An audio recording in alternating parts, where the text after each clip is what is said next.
नमस्कार। आज हम एक ऐसी अविश्वसनीय कहानी सुनने वाले हैं जो किसी भी कल्पना से परे है। ये कहानी है उम्मीद की, हिम्मत की और कुदरत के एक ऐसे चमत्कार की जो हमें ये सोचने पर मजबूर कर देता है कि इंसान का हौसला आखिर कितना मजबूत हो सकता है। जरा सोच कर देखिए, तारीख थी 24 दिसंबर 1971। एक प्लेन जिसमें 92 लोग सवार थे अमेज़न के घने जंगलों के ऊपर कहीं खो जाता है और उन 92 लोगों में से सिर्फ एक ही जिंदा बाहर आ पाता है। तो ये कहानी शुरू होती है एक क्रिसमस फ्लाइट से। 17 साल की जुलियाने कोपेक अपनी माँ के साथ घर लौट रही थीं। उन्हें जरा भी अंदाजा नहीं था कि उनका एक छोटा सा फैसला उनकी पूरी जिंदगी को हमेशा हमेशा के लिए बदलने वाला है। असल में उनका प्लान तो एक अच्छी भरोसेमंद एयरलाइन से पहले ही उड़ान भरने का था, लेकिन हुआ ये कि जुलियाने के स्कूल ग्रेजुएशन पार्टी की वजह से उन्हें देर हो गई। अब क्रिसमस का टाइम था, भीड़ बहुत थी, तो उन्हें मजबूरी में लैंसा नाम की एक एयरलाइन में टिकट लेनी पड़ी। और बस यही फैसला उनकी किस्मत का टर्निंग पॉइंट बन गया। और बात यहीं खत्म नहीं होती। सबसे डराने वाली बात तो ये थी कि जुलियाने के पिता ने उन्हें हमेशा से लैंसा एयरलाइन से दूर रहने को कहा था। वो कहते थे कि ये एक बहुत ही खराब एयरलाइन है जिसका एक्सीडेंट्स का रिकॉर्ड बहुत बुरा रहा है। लेकिन उस दिन उनके पास कोई दूसरा ऑप्शन था ही नहीं। तो चलिए अब सीधे उस उड़ान में चलते हैं और देखते हैं कि कैसे वो क्रिसमस की छुट्टियों वाला खुशनुमा सफर बादलों के बीच एक भयानक अंधेरे में खो गया। उड़ान के पहले 30 मिनट तो सब कुछ नॉर्मल था। नाश्ता सर्व किया गया, लोग बातें कर रहे थे। लेकिन जैसे ही प्लेन ने नीचे उतरना शुरू किया, वो सीधे एक बहुत बड़े काले तूफान के अंदर घुस गया। टर्बुलेंस इतनी जबरदस्त थी कि प्लेन के अंदर सामान इधर उधर गिरने लगा। और फिर 21,000 फीट की ऊंचाई पर प्लेन के दाहिने विंग पर आसमानी बिजली गिरी और कुछ ही सेकंड्स में लगभग 10,000 फीट की ऊंचाई पर वो प्लेन हवा में ही टुकड़ों में बिखर गया। 10,000 फीट, ये वो हैरान कर देने वाली ऊंचाई है जहां से जुलियाने अपनी सीट से बंधी हुई नीचे गिरी।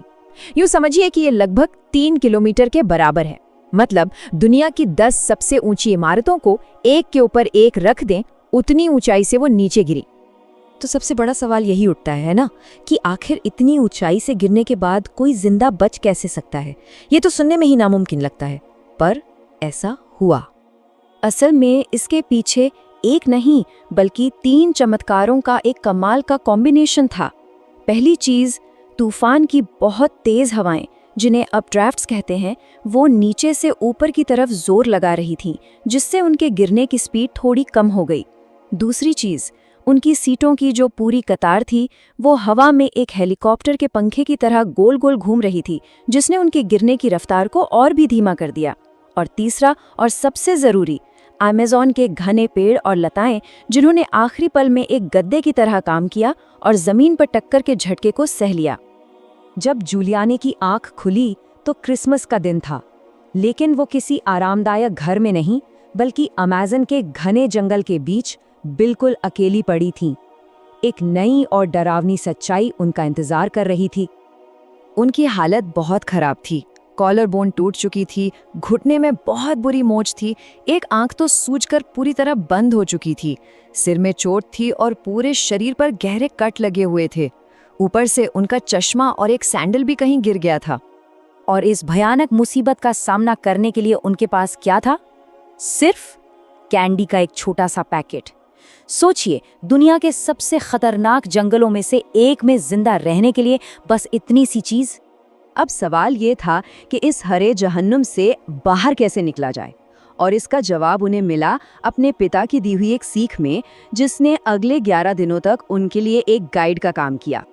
ये सलाह बहुत ही सिंपल लेकिन जीनियस थी।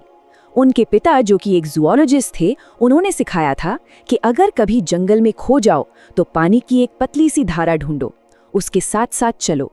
वो धारा एक छोटे नाले में मिलेगी, वो नाला एक बड़ी नदी में मिलेगा, और अगर एक नदी के किनारे चलते रहोगे तो कहीं ना कहीं इंसान जरूर मिलेंगे।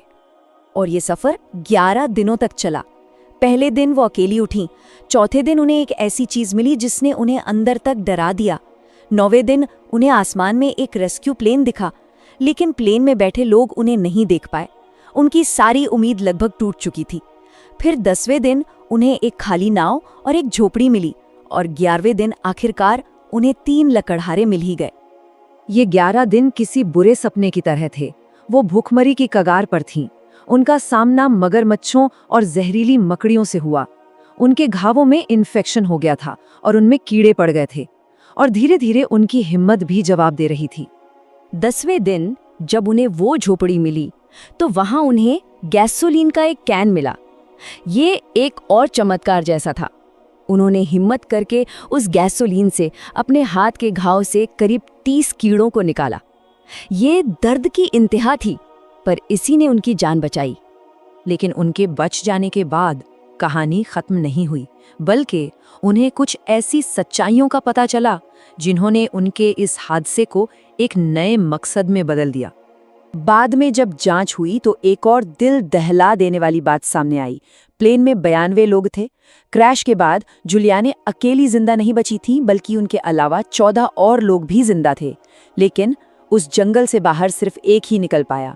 बाकी 14 लोग मदद का इंतजार करते करते वहीं दम तोड़ गए। और शायद सबसे ज्यादा तकलीफदेह बात ये थी, उन्हें पता चला कि उनकी माँ भी उस क्रैश में बच गई थी, लेकिन इससे पहले कि कोई उन तक पहुंच पाता, उन्होंने अपनी चोटों की वजह से दम तोड़ दिया। इस हादसे ने जूलियाने को तोड़ा नहीं, बल्कि और मजबूत बना दिया। उन्होंने अपने माता पिता के काम को आगे बढ़ाया।